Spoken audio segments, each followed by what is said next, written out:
The Attorney General had made his presentation of amendments. Honorable Baka ruled that I will make my presentation while at Munyonyo. When we reached Munyonyo, Madam Speaker, Honorable Kajenje ruled that my request had been overtaken by events.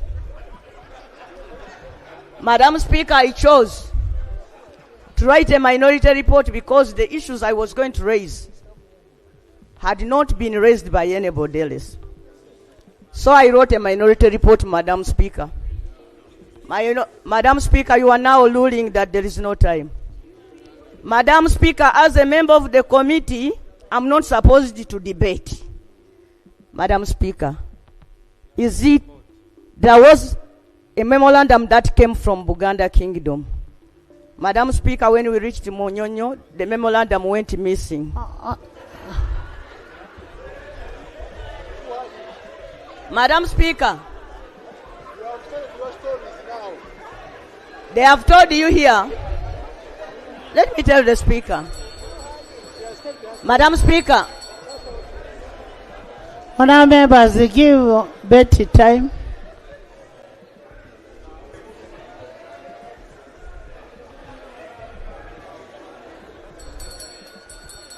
Some order. Madam Speaker, I've heard the chairman telling you that when we were at Munyonyo, we heard from the Governor Bank of Uganda. And you know, Madam Speaker, I was so surprised because while the rest of us were in Munyonyo, we were never informed that even the Governor of Bank of Uganda had gotten back to us. Madam Speaker, because of those many issues, we are also told that 700 people sent memorandums to the committee, but only 47 of them were accounted for. I feel so silenced. Is it your ruling that the people from Mukono should not be heard on this? Honorable Betty. Honorable Betty, my sister. The people of Mukono have been heard. You've spoken for over 5 minutes. You've raised your issues, and we are going to address all of those issues. Honorable members, we have all these supplementaries, and not supplementary, but minorities. We are going to go committee by committee. And all of you are saying you have issues on each clause. Why don't we look at clause by clause?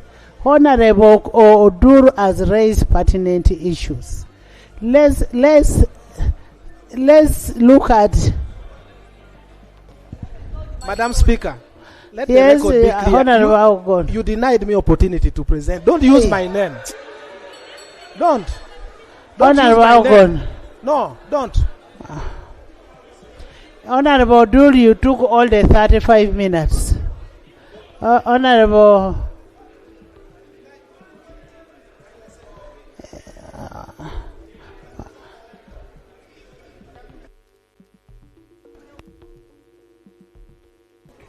Honorable Lanya. Right, Honorable Speaker. Honorable Lanya, let me give you 5 minutes.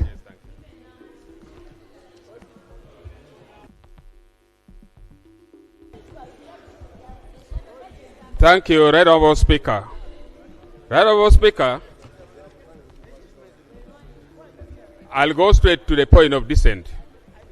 Right Honorable Speaker, the minority, following Rule of Procedure 105 of Parliament, Right Honorable Speaker, the bill establishes an extensive regulatory and criminal framework governing individuals and entities classified as agents of foreigners, imposing control and funding policies, policy engagement, and civic participations. The minority observes the several provisions, raise several concerns, including the vagueness and inconsistency of definitions, an extreme and disproportionate penalty regime, infringements on freedom of expression and civic space, duplication of existing legal framework, and the absence of commencement and the transitional provisions and duplications of the existing legal framework. Right, Honourable Speaker, when the committee engaged with many entities, you recall we engaged with about 53 entities. Out of the 53 entities, 52 were in support of this bill. 51, including Bank of Uganda, religious leaders, among others, were telling Ugandans that this bill, when passed, it will create economic instability in Uganda. That was the word from the governor of Bank of Uganda. Right, Honourable Speaker, this bill, it creates extreme and disproportionate penalty regime. The bill establishes a uniform and severe penalty structures, imposing custodial sex sentences of up to 20 years in prisons across wide range of offenses.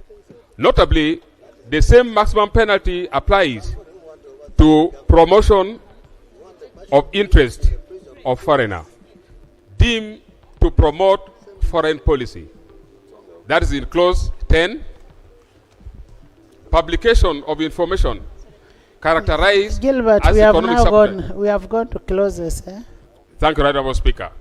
Right Honourable Speaker, because of time, let me go straight to the recommendation.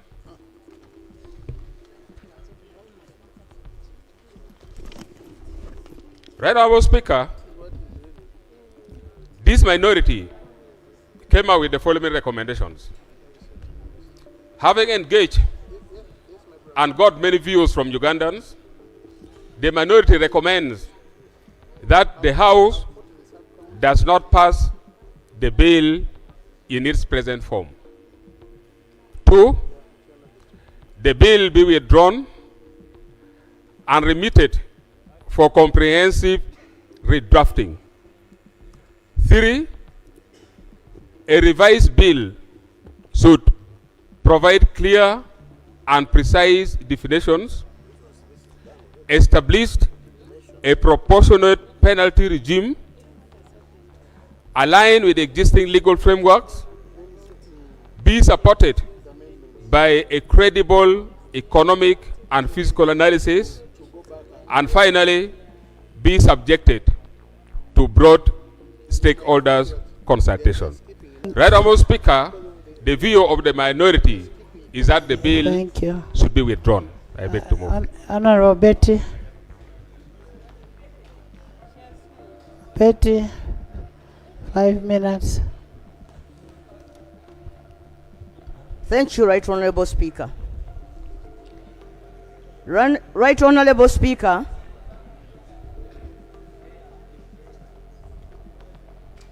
the points of my dissent are as follows. 1, Right Honourable Speaker, Switch on.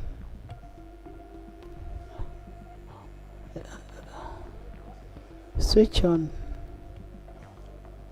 Right Honourable Speaker, it is my opinion that there hasn't been enough public hearing according to this bill. Right Honourable Speaker, you have been told that 57 memorandums were reviewed. But the fact of the matter, Right Honourable Speaker, is that the committee received over 700 memorandums. One of them, Right Honourable Speaker, as I've put it, being from the Buganda Kingdom. Right Honourable Speaker, when we went to Munyonyo, we are given time to go and study these memorandums on WhatsApps, But when we returned to the committee, Right Honorable Speaker, the committee did not give us time to make a presentation, as I've told you before. Right Honorable Speaker, it's not about allowing people to come to the committee. The purpose of the people coming to the committee is to give their opinion space that the people should be heard. But we are handling, my point of dissent is that the committee ruled in favor of only 2 people out of the 700 who opposed the bill, Right Honorable Speaker. Right Honorable Speaker, we are here fidgeting with time. This is not legislation. The committee is always given up to 245 days, according to our rule of procedure 135. Not 200. 45 days. 45 days. But if you get a committee which is efficient like yours, it can even do it in It wasn't 1 day. efficient, Madam Speaker. Even the problem of time can even be seen while we are here, Right Honorable Speaker. Right Honorable Speaker, my request is that the 11th Parliament stops behaving as if it is the last Parliament Uganda will ever have. There will be other parliaments that will come after this Parliament, Right Honorable Speaker.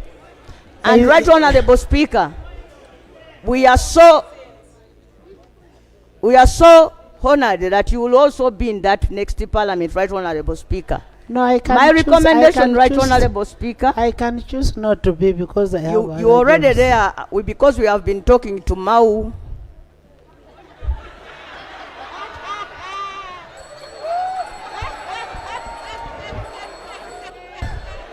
How has Mao come here? Order. There's an order here.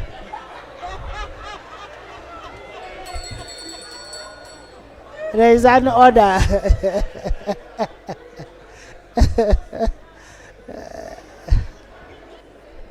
Right Honorable Speaker. Right Honorable Speaker, we are discussing a very important bill. And I'm wondering how Honorable Member is talking about their discussion out of this House. Is it in order to bring the name of somebody on sovereignty bill that we are discussing? Is it really in order? Do you want to tell us is that he's an agent of foreigners? No, the person they mentioned the name. Yes. Right Honorable Speaker. Betty, finish. Right Honorable Speaker, the other point of dissent is on the issue of interpretation, Right Honorable Speaker. The law refers to the interest of Uganda. However, when you go into the interpretation, the interest of Uganda has not been defined. It also talks about the interests of the foreigner, which is also undefined. It also talks about government policy. That is on the interpretation on clause. Interpretation, Right so Honorable you will Speaker. bring your idea when we are in that clause.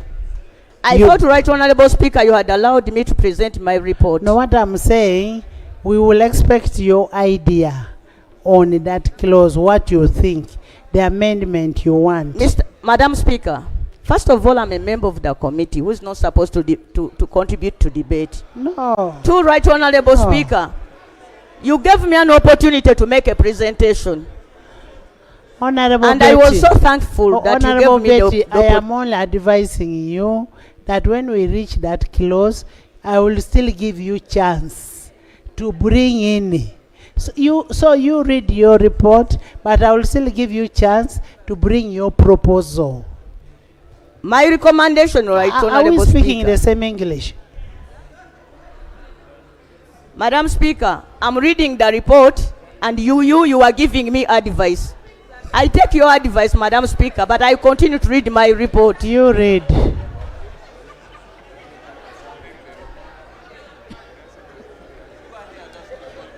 Yes. I seek for your protection. You finish.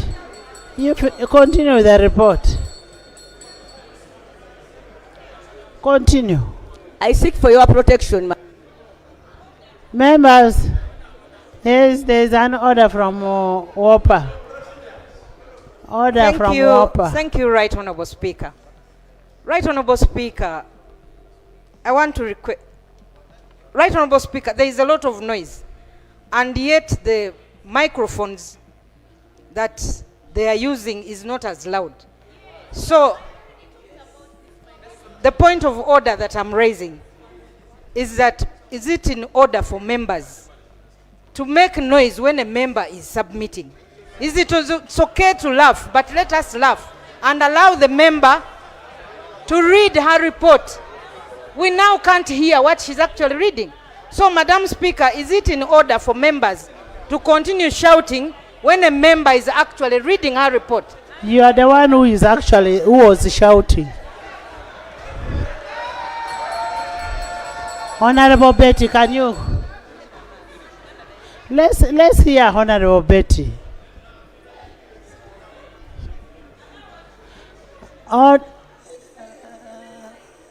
Members, can we listen to Honorable Betty? It is on. Switch on.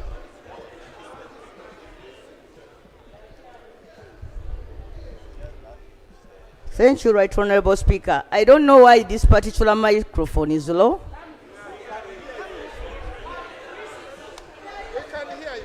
Please go ahead. At least I can hear you.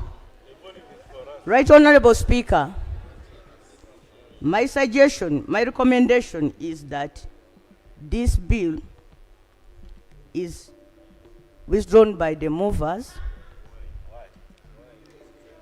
to give Ugandans time to make meaningful contribution to the debate and to accord the Parliament enough time to handle a bill of this nature.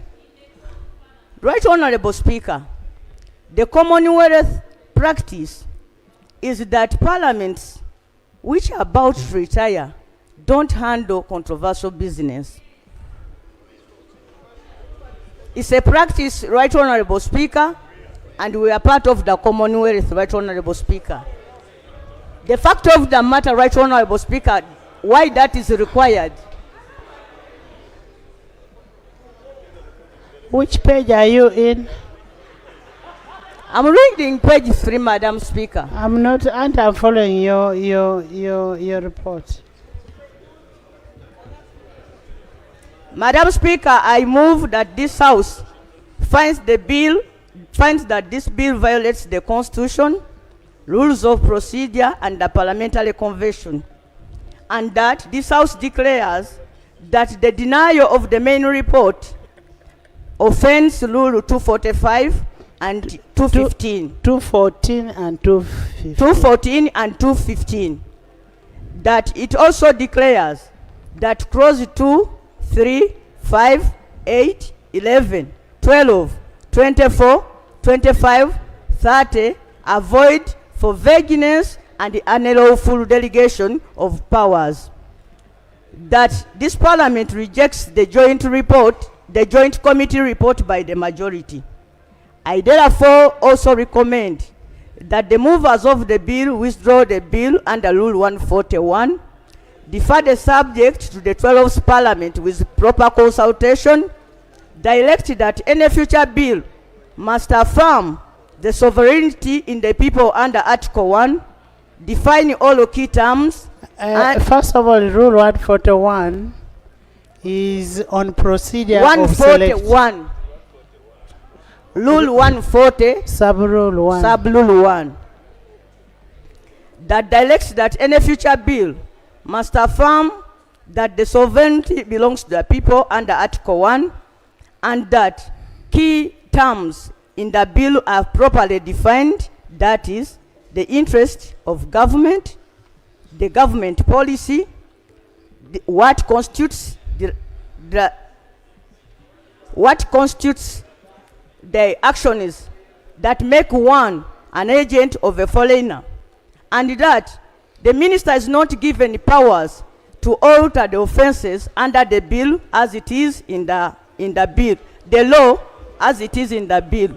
Thank Madam you. Speaker, in conclusion, it is my prayer that the protection of the Sovereignty Bill 2026 fails the test of the constitutionality, legality, and procedure.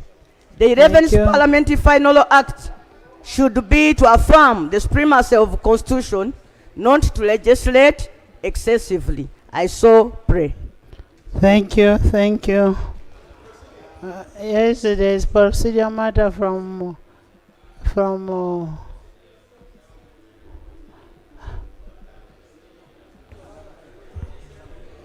Right Honorable Speaker, I want to thank you for the opportunity that you have given to those with the minority reports to present. It is in the interest of this country that all the voices of Ugandans are heard in this House. And those who have spoken represent those voices. Right Honorable Speaker, Honorable